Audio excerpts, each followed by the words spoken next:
各位观众，大家好，欢迎来到一个专门分享未来趋势与最新科技的频道。最近，在安徽合肥的一个实验室里，一只猴子横空出世了。它不是石破天惊蹦出来的，而是由科学家们亲手打造的。这就是中国第4代超导量子电脑本源悟空180。而且最惊人的是，它一上线就开始接收全球的任务，正式向全世界宣告量子计算的时代真的来了。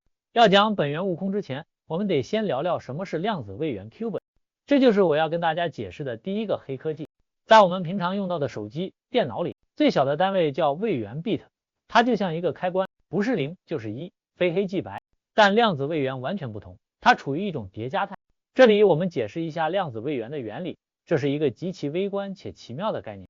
想象一个硬币在桌上旋转，在它倒下之前，你无法断定它是正面还是背面，它处于一种既是正面也是背面的几率分布中。在量子计算中，这种状态被称为叠加，这意味着一个量子位元可以同时代表0和1，而2个量子位元就能同时代表4个状态。随着位元数增加，它的运算能力是呈几何级数，也就是指数级别爆炸增长的。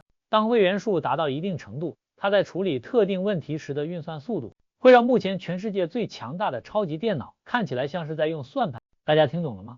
这就是为什么悟空这么强。这台本源悟空180搭载的是72位元的自主超导量子晶片，名字叫悟空芯。这名字取得真好，因为孙悟空有72变，这颗晶片恰好有72个运算位元。这不仅仅是巧合，更是中国科学家的一种浪漫。说到这里，我要讲一个科学家的轶事。这台电脑背后的领军人物之一是中国科学院的郭光灿院士。大家可能不知道，早在20年前，当郭院士在中国提倡研发量子计算时，很多人觉得他是疯子。那时候大家连普通电脑都还没玩明白呢，你跟我讲什么量子？甚至有人笑话这是在搞玄学。但郭院士当时说了一句话，我印象特别深。他说，现在不种树，以后就只能成别人的粮，或者干脆连粮都没得成。他就像是在荒漠中守望的那个人，带着一群年轻人在合肥这个地方，硬是把玄学变成了科学。那么这一只悟空到底是靠什么原理运作的呢？这涉及到第2个关键技术，超导技术。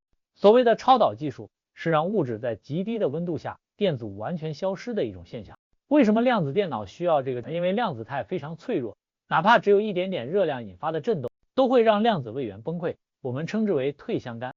所以科学家必须使用超导材料，并将晶片放置在接近绝对0度的环境中。在这种极低温下，电流可以毫无阻力的流动，形成稳定的量子叠加态和纠缠态。这就像是在一个绝对安静没有摩擦力的溜冰场上，量子位元才能跳出最复杂的舞步。为了维持这个环境，悟空必须住在一个巨大的稀释制冷机里，里面的温度比外太空还要冷。这只悟空上线后，最让全球科技界震撼的不是它的运算速度，而是它的门户大开。它透过云端平台直接开放给全世界的人去使用。这代表什么？这代表它已经不是实验室里的玩具，而是一个真正的工具。这就牵扯到第3个技术名词，量子纠缠。量子纠缠被爱因斯坦称为鬼魅般的超距作用。简单来说，就是2个微观粒子之间有一种神秘的联系，即使它们相隔一个银河系，如果你改变了其中一个的状态，另一个也会瞬间发生改变。在量子电脑中，我们利用纠缠把所有的量子位元连接在一起，这就像是一群具备心灵感应的专家，不需要沟通就能同步协作。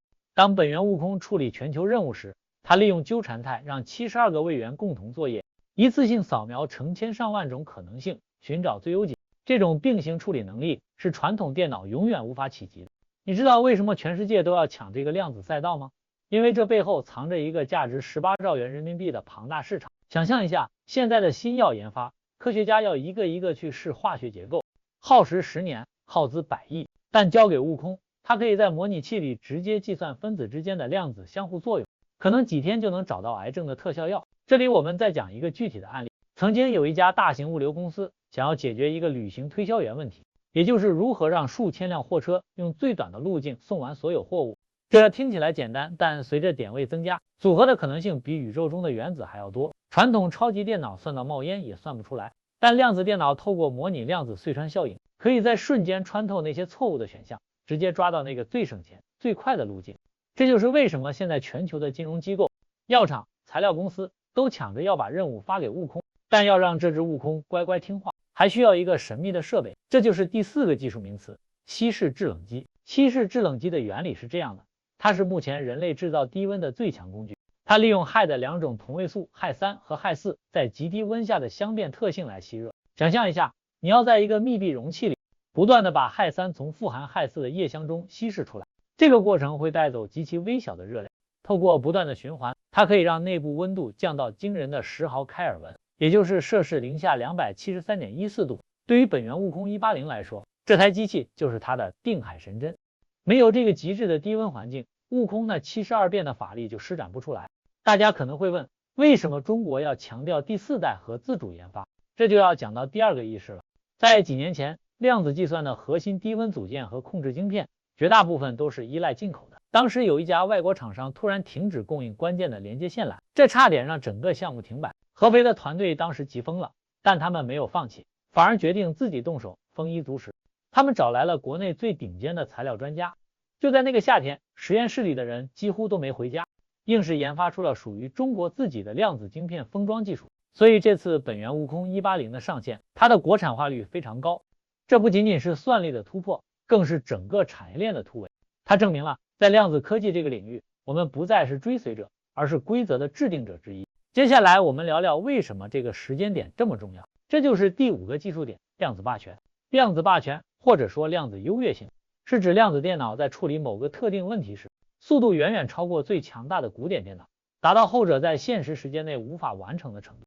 举个例子， Google 曾在2019年宣称实现了量子霸权，他们的一台电脑花200秒完成的计算，超级电脑需要算1万年。而本源悟空180的上线，代表中国在超导量子路线上也稳稳地站住了这个台阶。它不再只是单点的突破，而是具备了处理复杂实际任务的能力。这标志着从实验室验证正式迈向了实用化阶。很多人问我，量子电脑会不会取代我们现在用的手机？其实不会，量子电脑更像是科学界的核反应炉，它负责解决那些人类目前解决不了的终极难题，比如气候预测。